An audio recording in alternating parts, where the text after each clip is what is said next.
Happy Halloween, East Halloween. Finchley. Welcome. I have got Tom Crowley and Mr. Paul Litchfield. Woo! I should say one of my researchers has told me that you've got a little story about this, haven't you? I certainly do. Thank you, Parky. Do tell us. We used to have a dodgy video van rental, which was an ice cream van, but he also did pornography and films. So the dads could go out after the kids and then grab what they wanted. And I think my mum and dad rented this film. But I remember going downstairs probably about 8 or 9, literally during the transformation scene. And my mum and dad just went, you just stood there, stared, and just peed yourself very gently down your gym jams. All the way down. No, but this is worse. 2 weeks later, Asda Plymouth, the Honey Monster was there. As in the full-length Honey Monster going in betwixt dry goods aisles, etc. Sure. And I remember being very upset by the idea of this. And then finally I came face to face with the Honey Monster, and I once again wet myself. So yeah, this film, even when I watched it just now, still slightly gets me very uncomfortable under the skin.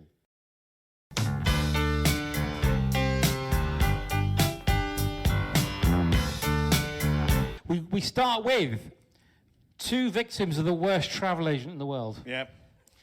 East Proctor, then Rome. Don't ask any questions, it'll be lovely. But they're whinging to each other. So they are David Kessler, Jack Goodman. Is it symbolism if they then enter a pub that is literally called the Slaughtered Lamb, or is that just literal? I think that's literalism. Yeah. That's a whole different school of thought. It's a different kind of symbolism. Yeah. It's a shame, really, because it just went to the next village. The pub was called the Tickled Cat. Oh, isn't that lovely? It would have been a different film. It's also called, like, Lesshire or something, so I can imagine a sort of saucy 70s romp. Can you imagine? It's that pub from Carol Abroad, isn't it? Yeah, that's right. I've had their complaints so far. The Tickled Cat. But unfortunately, they do go to East Proctor and they do go to the Slaughtered Lamb, and they walk in, and it's that exact experience into which you walk into a craft ale pub and you're 40 plus. Yeah. Well, I would say there's nothing more Yorkshire than Yorkshiremen not wanting to tell outsiders or Southerners about their werewolf problem. Yeah.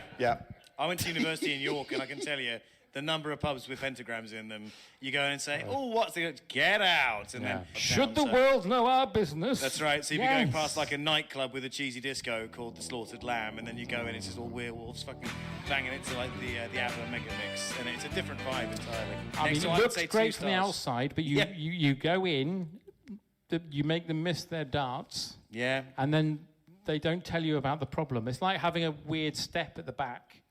Should the world know we've got a weird step that sprains ankles? It would be an Airbnb. Should let them know. You feel like that encounter was still there to be won back, right? Oh, yeah. Like it's salvageable. If David, the more diplomatic of the two, had said, oh, hey, sorry about him. Oh, he's just so excited. Can we just go up to our rooms and be real quiet for the rest of the night? None of the film would have happened. Yeah. It's very much the gunner on the Star Destroyer of...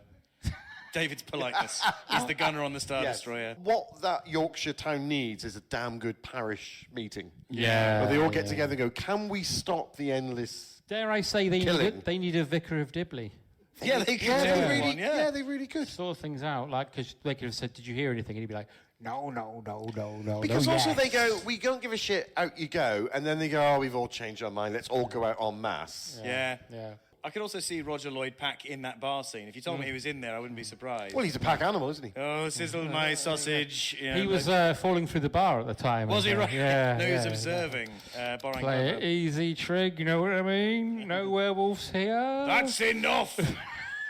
But they go out on the moors. Now, this confuses me, because when the bloke drops them off at the beginning, he's complicit, because he says stay on the...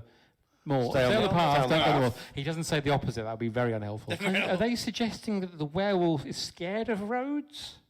Yes, indeed. Because they're saying stay on the roads, stay on the roads. I keep getting the wrong way around. I'd be fucking useless. Stay on the roads. Stay away from the roads. Stay on the... did it wrong again. Shit, we lost 2 more. Anyway, they go out on the moors. Fucking Jack gets slashed to pieces. It's so well paced, though, isn't it? It's so beautifully done. The theme of this film, which runs throughout, is that it was fucking freezing when they filmed it, because in the documentary they said they filmed the attack sequence in Windsor, so behind Windsor Castle. Really? And they put out the thing to do the rain, and it was so cold they froze over so they couldn't have it raining. Oh, man. So they did that, so their breaths real, You think obviously. the Queen might have saw them doing it? This is what Looking out the Griffin window. Dunn says in the documentary. He said, I was lying there saying, fuck, shit, I was getting attacked. And he's like, the Queen's probably asleep Prince Philip 20 went, yards away. bloody hell, lovely. Fuck shit. Boy looks like he's been attacked by an Indian.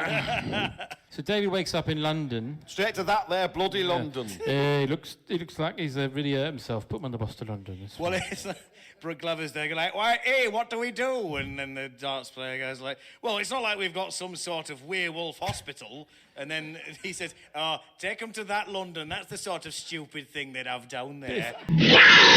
But I've got 2 points. Hospitals. I've got 2 points about this. One, Yep.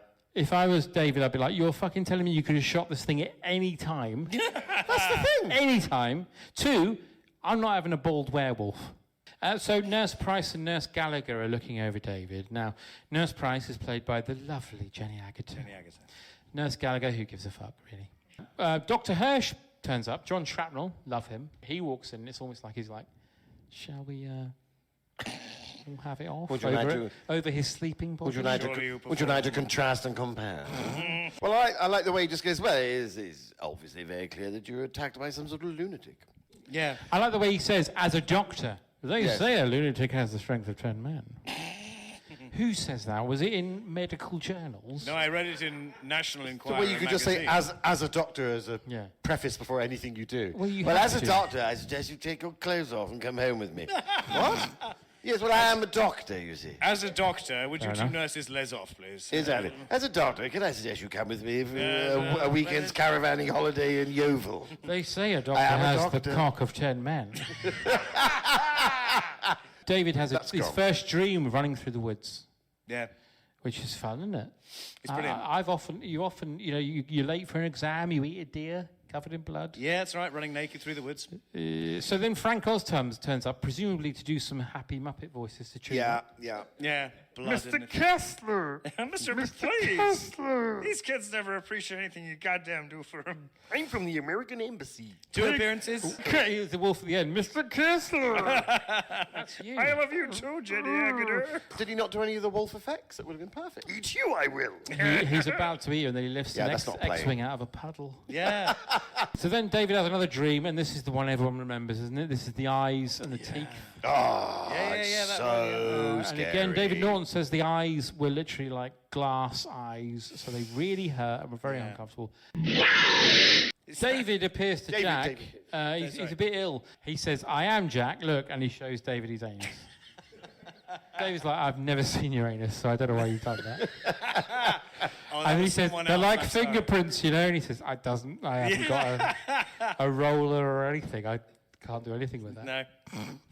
Well, so's your armpit, your elbow print, but you didn't show me that, did you? You showed me your anus. I feel a bit silly now. I should have shown you my elbow. Yeah, well, I'm still looking at your anus. You haven't yet pulled up your trousers. I'm stuck. One of the thing about being dead is rigor mortis. Rigor mortis has kicked in. You keep saying that. It's not true. Pull them up. It's just an erection. It's not. Anyway, so he says to David, on the next full moon, you're going to kill people. Kill yourself. So then he goes, nurse, and Alex comes because apparently Alex is taking personal care of him. Well, as far as we can tell, she's sort of lurking near the door, just waiting. So then Alex says, come and stay with me, and then we hard cut whoosh, to David with Alex in London, and she's like, oh, I'm really poor, me. But there should have been someone at the hospital who went, no, nurse, you can't bring him home. That's utterly insane. If you think of her living room as a clock, Yeah. The TV is at 12. Oh, yeah. And then she's got the rest of the seats are at 2 and 9. Oh, yeah, it's yeah. mad. And then the Mad. couch is at 6. Yeah. That's just someone who reads It's just books not while watches workable telly. to be able to enjoy a show. She's not going to watch the tube, is she? It's ridiculous. So then he has sex with Alex, good for him, and then he gets up for a wee-wee, and then we get the mirror jump, Brilliant. and we get Jack, who is in a more advanced stage of decomposition. Lovely. Yeah. Looks like he's been eating like wet, bad cheese. Yeah. It's gone all green. And he says to David, again, I'm sorry, mate, I'm not going to change the record, but you're a werewolf. Kill Kill yourself. yourself, mate. You need to kill yourself. But meanwhile, Dr. Hirsch takes a trip to the slaughtered lamb. I'm going to go to the awful north. I'm going to the slaughtered lamb. Do some investigations of my own. He said, well, I'll have half a Guinness that constantly refills throughout the next 5 shots. Yep. I'll have a Guinness with a lump of coal in it, please. Having And he sissy does all little that. sips of it. What do you think about werewolves? And they're Gosh, like, what? chaps. It's funny about these bloody werewolves everywhere, I isn't think it? about that American chappie who probably got killed by a werewolf. If you... Sorry, silly question. I'm just new to the area, and I wondered, if you had to name the number of werewolves in the area, would it be 1, 2, none, 1... Or none of the above. Or none of Show the me above? on this werewolf where he touched you.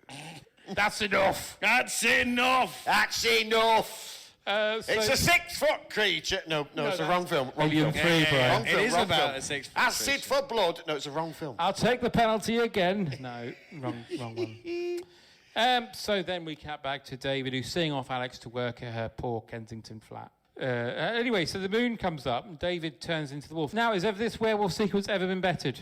No, not really. No, it's Not 40, really. 41 years old, never been bettered. And even that the quick hair grow effect Yeah. is so well done. But what we Out need of to his talk anus. about more than the Out of his anus. transformation, which garnered the very first Oscar for makeup. Yes. effects. Yeah, wow. They had to make one for this film because it was so fucking good. The winner is Rick Baker for An American Werewolf in London.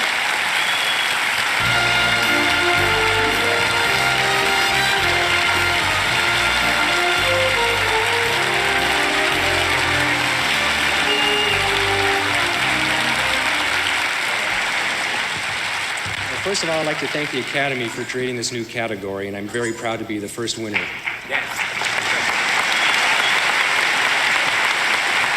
And since then, it's been won by like Avatar? Revenge of the fucking Sith for the Palpatine's For what? makeup won an Oscar. Dave Elzy and Nikki Gooley for Star Wars, Episode 3, Revenge of the Sith.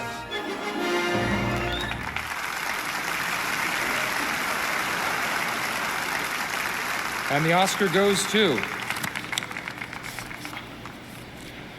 Howard Berger and Tammy Lane for The Chronicles of Narnia. Got away with it, we did. But we need to talk about the most important thing is the werewolf's trajectory because it makes no fucking sense, right? Right. She lives in Kensington, Yep. right? Yeah. First attack, Yep. Hampstead, Yep. Fine. mad. Next attack, Tower Bridge, Okay. right? So go on, you do the geography. Yeah. I'm working it out now. Last attack, Tottenham Court Road. Yeah. No No? sense whatsoever. Is there someone there? Good Lord. I can assure you, It's none of not us- in the least bit amusing. I take it we all know that Gerald Bringsley is Bib Fortuna from Bib Return of the Fortuna. Jedi, yeah? De Do you remember that? Wanawanga. Yeah. You don't see you see like the tip of the werewolf's head.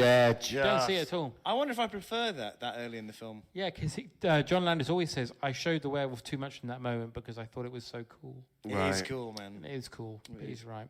So then David wakes up the next morning in a wolf's cage. He walks in like Steve Buscemi. Hello, fellow wolves. How do you do, fellow kids? What? The wolves are going, what's going on with him then? What the hell is... So he steals a coat from a lady. Yeah. Yes. Goes home.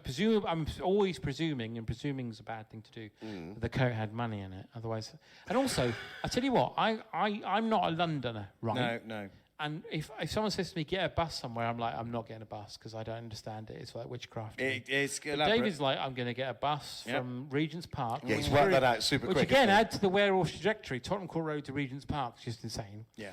And then he has to get from Regent's Park back to Kensington on bus. Yeah. Which is insane. No. Regent's Park to Kensington's super easy. Is it? Yeah, number 88. Straight there. Oh, well, See, well, London David, there. if you're listening.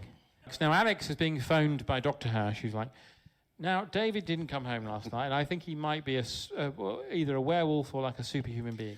I've just been up north and I slept with several prostitutes. I must admit, it's absolutely wonderful. Threepenny bit for most of them. And one of them anyway, was a werewolf. David might be a werewolf. Goodbye. P.S. Send Campari. Now, I want to ask, when David goes for a dump, it's going to be horrible, isn't it? But of course, the most sought after coffee in the world is wolf shit coffee. Wolf shit coffee, yeah. Wolf Coffee, shit coffee coffee. beans ingested by wolves, then shut out to Yeah. give them more a powerful aroma. That's right. 90% of the time, it tastes bad. Yeah. Yeah. 90% of the time, it tastes bad. Yeah, now you've had that coffee coming out of a wolf's bum. How does it taste, John? Shit. Yeah. Like shit. But they're like, well, we're going to go and see Dr. Hirsch on a nice trip. And Yeah. they get in the cab, and then Alan Ford says, It puts you in mind of the days of the old demon barber at Fleet Street, doesn't it? Yeah. John, he has got away with that for fucking 50 ever, years. isn't it? I don't care if he's Muhammad, Imard, Bruce Lee. You ought to be a fucking shame of yourself. I see. Well, let me just check my pockets again. Here. There's my fucking prescription. Yeah. And I'm sure he's very good at it. But Jesus H. Corbyn. Tell you what, I'd love that him. is all he ever I'd fucking love him as does. The Exorcist. I His always... Father Merrin would be wonderful. It would be good. Get out of that fucking little girl. It would be great. You fucking wrong. You fucking... It's a fucking pea super in London, not coming out your gob. Push you in mind of the days of the demon barber at bloody Fleet Street. Little girls with all swears coming out of their mouth. So he runs off. He says, Alex, he loves her. I love you. Yeah. She's like, what? You're a bit weird. I've only known you a couple of weeks. And he goes in the phone box, rings the home. Yep. Avoiding all of the dirty, business cards. All the cards. He Complete one of them absence. first, I reckon. Complete absence. Yeah. He gets out of the phone box and he sees Jack across the road looking like a Skeletor Yeah, going that's to a porn theatre. so Now, well he done. meets all his victims. So we get Gerald Bringsley, we get the Harry and the lady, and we get all the homeless chaps. Yes, all now, talking about ways he can kill himself. I think the third homeless chap right on the far right, On pardon the beard. expression, he's in the film Legend, I believe, as one He of the is. little, He's one of the Elfie men. One of the Elfie men, yeah. But then he turns into a werewolf. He does.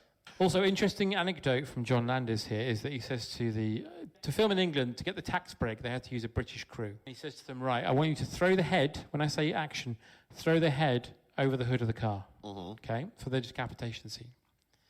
And they all look at him blankly, and he goes, I want you to throw the head over the hood of the car.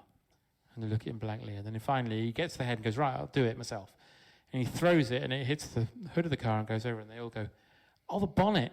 It's a funny story. Funny story. Also, John Landis is one of the stuntmen in this sequence of Piccadilly Circus with the Wolf Mayhem. He's the man who gets run over by the car and goes through the shop window with the bandana on. Oh, wow.